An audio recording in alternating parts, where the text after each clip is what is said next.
Master minds commerce చదవాలనుకునే 10th inter విద్యార్థుల తొలి ఎంపిక. జై శ్రీరామ్. నా పేరు మాధురి. మీరు చూస్తున్నది సుమన్ టీవీ నెట్వర్క్. ఈరోజు మనతో పాటు ఉన్నారు ప్రముఖ జ్యోతిష్య వాస్తు పండితులు బ్రహ్మశ్రీ గుండెపూడి సుధీర్ శర్మ గారు. నమస్కారం గురువు గారు. జై శ్రీరామ్. శ్రీమాత్రే నమః. శ్రీ గురుభ్యో నమః.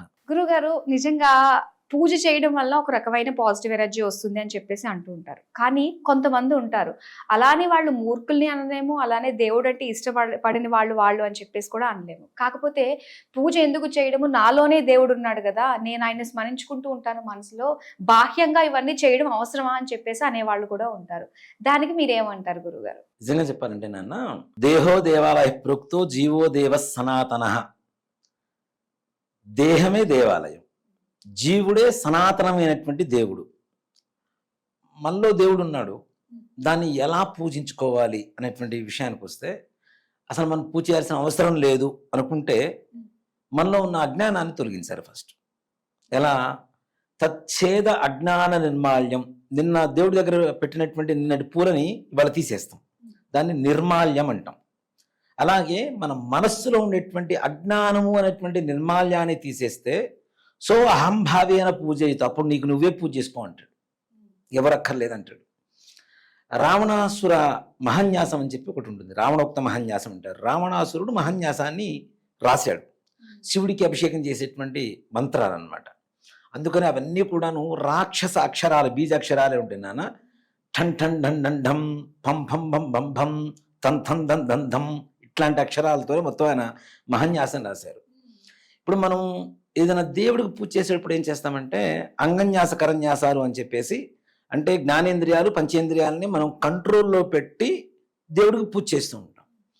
రావణాసురుడు రాసినటువంటి మహాప్లస్ అంగన్యాసం, శరీరంలో ఉన్నటువంటి ప్రతి అవయవాన్ని కంట్రోల్లో పెట్టుకుంటూ ప్రతి అవయవంలో పరమేశ్వరుని నింపుకొని మనమే పరమేశ్వరుడే పూజ చేసుకోవడమే మహాన్యాసం యొక్క పరమార్థం.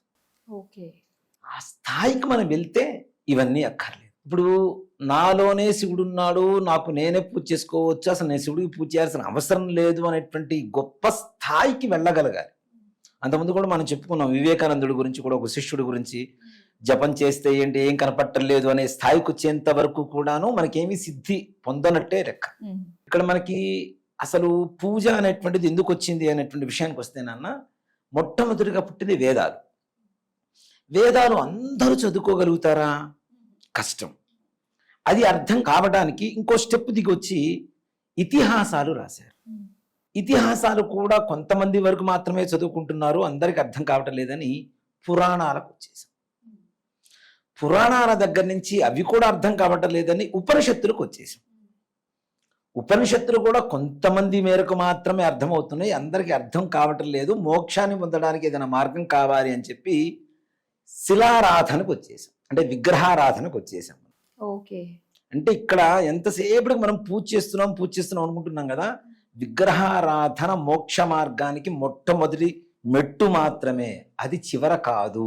ఓకే, అసలు ప్రపంచంలో ఏముందో లేదో తెలుసుకున్న వాడికి విగ్రహంతో సంబంధం లేదు, మొత్తం శూన్యమే కనబడుతుంది కదా, అంత సమానమే కనబడుతుంది, శూన్యమే కనబడుతుంది. అలాంటప్పుడు విగ్రహంతో సంబంధం ఏముంది కదా? విగ్రహం దేనికోసం? నిగ్రహం కోసమే విగ్రహం అని చెబుతాను. ఒక భయం, భక్తి అనేది ఉంటుంది. ఓకే, ఈ ఆకారంలో భగవంతుడు ఉన్నాడు.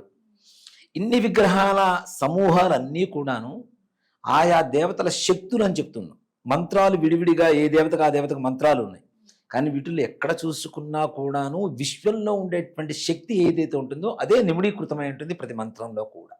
ఓకే, ఒక్కొక్కళ్ళు ఎంచుకోవడం అనేది, ఒకే స్త్రీ ఉంటుంది నాన్న, తల్లి అవుతుంది, కోడలు అవుతుంది, అత్త అవుతుంది, నాయనమ్మ అవుతుంది, ఒకే వ్యక్తి. ఇన్ని దశలుగా మారుతున్నప్పుడు భగవంతుడు ఇన్ని రూపాలు ఉండడం తప్పులేదు కదా. ఎవరికి ఇష్టం వచ్చినట్టు రూపంలో వాళ్ళు కొలుచుకుంటూ ఉంటారు, పూజ చేసుకుంటూ ఉంటారు. ఇవన్నీ కూడాను సాధన మార్గాలు, మోక్షానికి మొట్టమొదటి మెట్టు మాత్రమే. ఇక్కడే ఉన్నాం మనం. ఆ స్థాయికి వెళ్ళినప్పుడు మనం ఈ పూజ చేసుకోవాల్సిన అవసరం లేదు. నిజంగా నాలో దేవుడు ఉన్నాడు అన్న సంగతి నేను తెలుసుకున్న రోజున అసలు ఎవరితో ఏం మాట్లాడను, మౌనమే, అంత మౌనమే, శూన్యమే కదా. ఆ స్థాయికి వెళ్లకుండానే నాలో దేవుడు ఉన్నాడు, నేను ఎవరికి పూజ చేయాల్సిన అవసరం లేదు అనేది అహంకార పూరితమైనటువంటి స్వభావాన్ని చూపిస్తుంది, కానీ జ్ఞానాన్ని చూపించట్లేదు అక్కడ. ఆ జ్ఞానాన్ని పొందినవాడు నేను నాలో దేవుడు ఉన్నాడని చెప్పుకోడు అసలు. ఆ స్థాయికి వెళ్ళిన వాడు నాలో దేవుడు ఉన్నాడు, నేనే దేవుడు అని చెప్పుకోడు కదా. అవును, అవునా?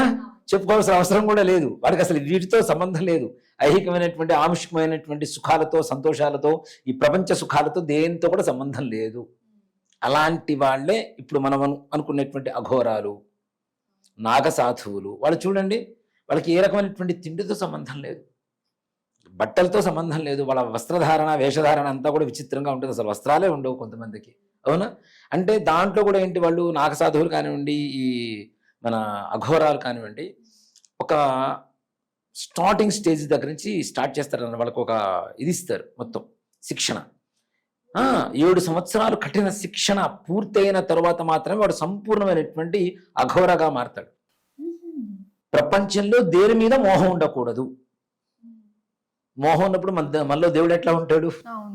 అంతే కదా. మోహం ఉంది అంటే దేవుడు లేడు మనలో. దేవుడు మనలో ఉన్నాడంటే మనకి దేని మీద మోహం లేదు.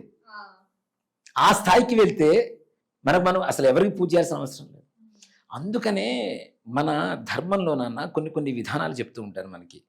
నిజంగా నువ్వు దేవుణ్ణి చూసుకోవాలి అనుకుంటే విగ్రహాలకు అక్కర్లా, ఏమి పఠాలక్కర్లా, ఏమి అక్కర్లేదు, నీ తల్లిదండ్రులు దేవుణ్ణి చూడు. ప్రత్యక్ష దైవాలు కదా, మనకి కంటికి కనబడేటువంటి వాడు. వాళ్ళని మాత్రం తీసుకెళ్ళి మనం ఏదో బాధలు పెడుతుంటాం, మనం మాత్రం దేవుడు పూజలు చేస్తుంటారు. కొంతమంది కోడళ్ళు ఉంటారు నాన్న, అత్తగారిని గదిలో పెట్టి తాళం వేసి గుడికి వచ్చేసి కుంకుమార్చన చేసుకుంటూ ఉంటారు. అత్తగారు గదిలో పెట్టి తాళం వేస్తే ఆవిడకి ఏమీ తోచక పిచ్చెక్కుతూ ఆవిడ మాత్రం లోపల ఒంటరిగా పడుకొని ఉంటుంది. ఆవిడ బాధపడుతూ ఉంటుంది, ఆవిడ కళ్ళరించి కన్నీళ్ళు వస్తూ ఉంటాయి. నువ్వు వచ్చి కుంకుమార్చన చేస్తే మాత్రం ఏమి ఉపయోగం? 1,000 కుంకుమార్చన చేస్తే ఉంది, 1,00,000 కుంకుమార్చన చేస్తే ఏముంది? అమ్మవారు అనుగ్రహిస్తుందా? లేదు, అనుగ్రహించదు కదా. కాబట్టి మనకి ఏవైతే ప్రత్యక్ష దేవాలు ఉన్నాయో ముందు మొట్టమొదటిగా వాళ్ళని గౌరవించడం, వాళ్ళని పూజించడం నేర్చుకుంటే ఆటోమేటిక్గా మోక్షానికి అది కూడా మార్గమే. తప్పనిసరిగా అత్తమామలు కావచ్చు, తల్లిదండ్రులు కావచ్చు, భర్త కావచ్చు, పిల్లల్ని కావచ్చు. ఇక్కడ మన హిందూ ధర్మంలో అదే చెబుతుంది, ఏదైతే మొట్టమొదటి స్థానంలో ఉన్నానో అందులో కలియుగంలోనన్నా మోక్ష మార్గాన్ని పొందడం చాలా కష్టం. మోక్షాన్ని పొందడం అనేది అంత ఈజీ కాదు. మనం పోయి ఇక్కడ మనకి పూర్వకాలంలో భర్త చనిపోతే బోడిగుండు చేసేవాడు. అవునా? చిన్న వయసులో ఉన్నా కూడా బోడిగుండు చేసేసేవాడు. అందుకనే దానికి ఒక సామెత కూడా ఉంది, తలలు బోడు కావచ్చు కానీ తలపులు బోడు కావచ్చునా. మన ప్రపంచంలో ఎక్కడ కూర్చున్నా మన ఆలోచన అంతా కూడా ఇంటి వాళ్ళ మీద ఉన్నప్పుడు, నీకు మోహం అంతా ఎక్కడున్నప్పుడు నీకు మోక్షం ఎట్లా కలుగుతుంది? ఒక ఆయన ఉన్నారు మాకు తెలిసిన ఆయన, కాశీకి వెళ్ళారు, మొత్తం ఆస్తులు మొత్తం అందరికి పనిచేశారు నాన్న. కొడుకులకి, మన వాళ్ళకి, పుట్టబోయే మన వాళ్ళకి కూడా మొత్తం ఆస్తులు రాసిచ్చి, ఆయన ఒక లాయర్ పెద్ద, మళ్ళీ మొత్తం రాసిచ్చేసి నేను ఇవన్నీ వదిలేస్తున్నాను, వెళ్ళిపోతున్నాను, కాశీకి వెళ్ళిపోతున్నాను అని చెప్పి ఇద్దరు భార్యాభర్త కాశీకి వెళ్ళిపోయారు. 6 సంవత్సరాలు అయింది, ఇంకా ఆయనకు ఆగట్లేదు, వచ్చేసారు. మరి మోక్షం ఎక్కడుంది ఇంకా? అవునా? కాశీలో చనిపోతే మోక్షం కలుగుతుందని ఆయన వెళ్ళిపోయారు. అక్కడే ఉండిపోతాం, మనం ఉన్నామా లేమా అన్న సంగతి కూడా ఏదో ఫోన్లు ఉన్నాయి కాబట్టి ఇప్పుడు ఇంకా కాస్త తొందరగా తెలుసుకోవచ్చు ఏదన్నా విషయం ఉన్నా కూడా. సరే వెళ్ళిపోతామని చెప్పి వెళ్ళిపోయారు. ఆయన వెళ్ళిపోయి 4-5 సంవత్సరాల దగ్గర నుంచి ఇంకా ఆయన ఏడవడం మొదలుపెట్టాడు. రోజు ఫోన్ చేసి మనవాడు ఎట్లా ఉన్నాడు, ఏం చేస్తున్నాడు, ఏ క్లాస్ చదువుతున్నాడు, వాడికి ఒకసారి వీడియో కాల్ చేసి చూపించురా. ఇంకా అక్కడ మోహమే ఉంది కానీ మోక్షం ఎక్కడుంది కదా. మోక్షం కలగాలంటే మోహాన్ని వదిలిపెట్టాలి. మోహాన్ని వదిలిపెడితే భగవంతుడు మనలో ఉండడం కాదు, మనమే భగవంతుడు అవ్వచ్చు. అప్పుడు ఏదైతే అనుకుంటున్నామో బాహ్యంగా కాదు, అంతా నీ లోపలే ఉందని అప్పుడు అర్థమవుతుంది. అర్థమైన వాడికి అసలు ఈ మాట చెప్పాల్సిన అవసరం లేదు, వాడి దారిని వాడు వెళ్ళిపోతూనే ఉంటాడు. చాలా మంది, కొంతమంది పిచ్చి వాళ్ళని చూస్తుంటాం మనం, పిచ్చి వాళ్ళు అనుకుంటాను నాన్న.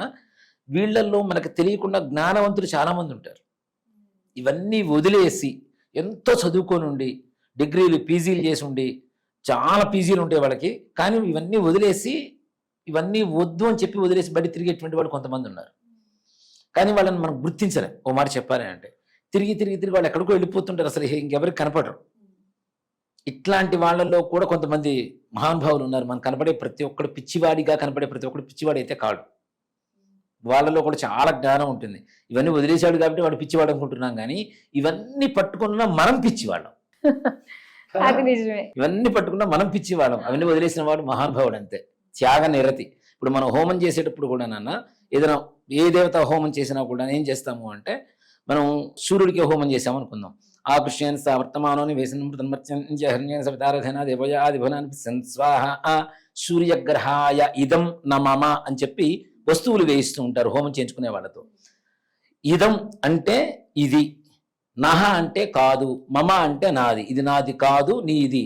త్యాగ నిరతి యాగాల్లో కూడా హోమాల్లో కూడాను త్యాగ నిరతే ప్రారంభం చేసుకోమని నేర్చుకోమని చెప్తోంది. త్యాగం చేయడం నేర్చుకోమని చెప్తుంది. ఆ త్యాగం ఎలా ఉండాలి అంటే ప్రపంచానికి సంబంధం లేనంత త్యాగం చేయగలిగితే భగవంతుడికి మోక్షాన్ని తప్పనిసరి కలుగజేస్తాడు. ఓకే.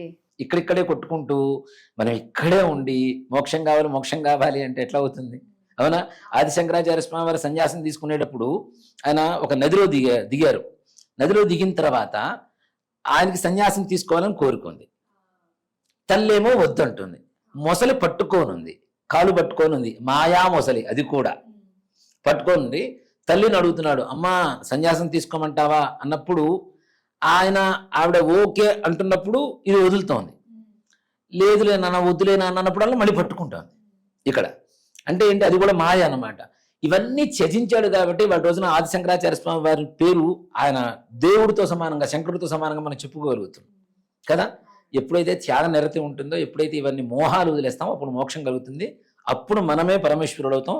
అప్పుడు మనం పరమేశ్వరుడు అన్న సంగతి చెప్పుకోవాల్సిన అవసరం లేకుండా అందరికీ తెలుస్తుంది. అలా ఎవరైతే అనుకుంటున్నారో వాళ్ళకి సరైన సమాధానం ఈ వీడియో లాగా మొత్తం అంతే ఇన్ఫర్మేషన్ వచ్చేసింది. చాలా చక్కగా తెలియజేసినందుకు ధన్యవాదాలు. శ్రీమాత్రే నమః. శ్రీ గురుభ్యో నమః.